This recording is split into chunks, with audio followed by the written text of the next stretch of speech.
ملګرو سلامونه نیکې هیلې او احترامات د تیر په څیر لایو شوی یم په دې غرض چې د ملګرو میسجونه ډېر راځي او پوسټونه هم ډېر زیات بلا ګورم چې اکثر ملګري دغه ګیله او شکوه کوي چې نن بیا ټسټونه چې کوم دي د وخت نه مخکې آوټ شوي دي.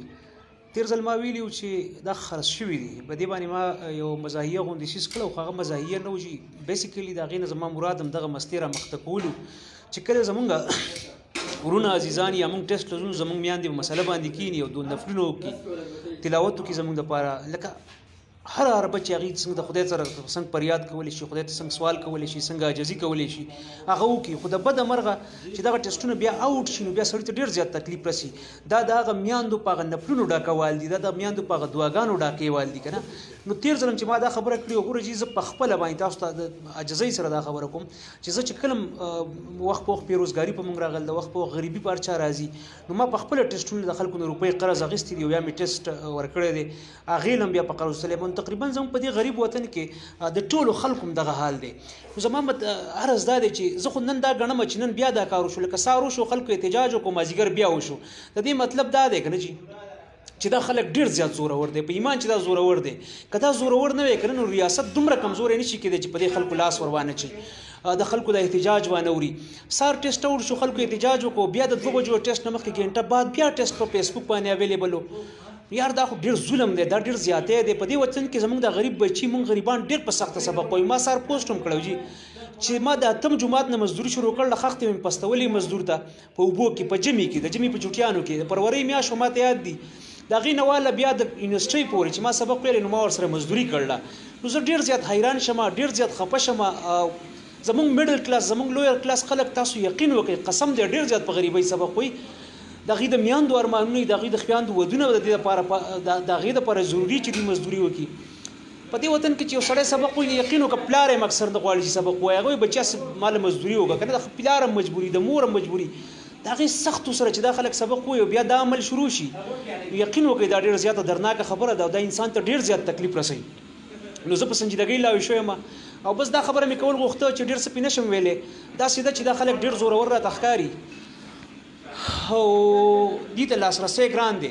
په دې پسې خبرې کول چې کوم دي که نه دا زموږ غریبو خلکو دپاره او بېوسه خلکو دپاره ډېر ګران عمل دی. زه خو په دې نتیجه رسم، ستاسو خپل نظر دی.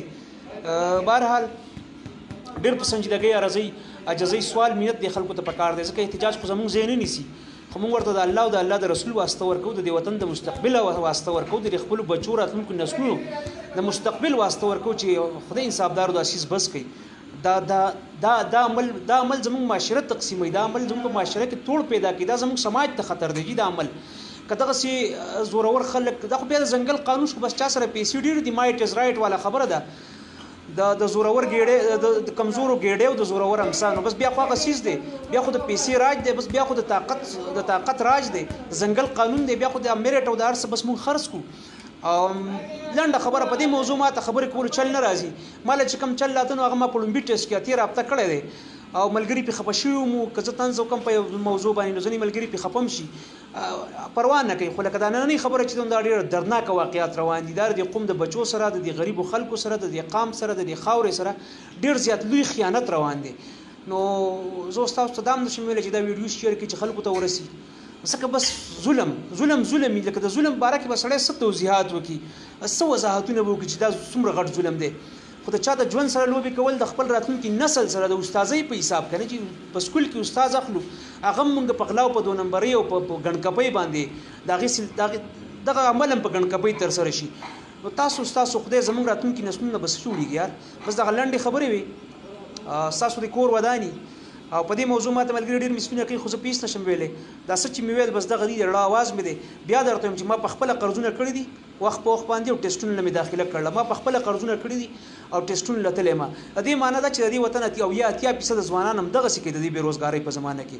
نو که سړی قرض وکړي او هغې باندې داخله وکړي، بیا ټیسټ ته ځي، ښه زنانو ته څومره زیات تکلیف دی. یوه زنانه یو ځای ته رسول، پښتو وطن دی، اکثر وله ګاډي کوي یا په پبلک ټرانسپورټ کې چې وړو نو څومره ګرانه یې هغې ته، موږ ته څومره ګرانې، بحیثیت یې ورور، بحیثیت یې پلار، بحیثیت یې تره چې هغه موږ بوځو حال ته، نو دا څونه ګران عمل دی.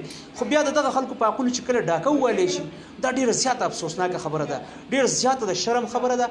او دا لنډه دا یو ځل بیا چې دا زموږ د راتلونکي نسل د بربادۍ بنیادي ښودل کېږي نن ورځ باندې او په بله ورځ باندې کله چې ټیسټ آوټ کېږي نو زموږ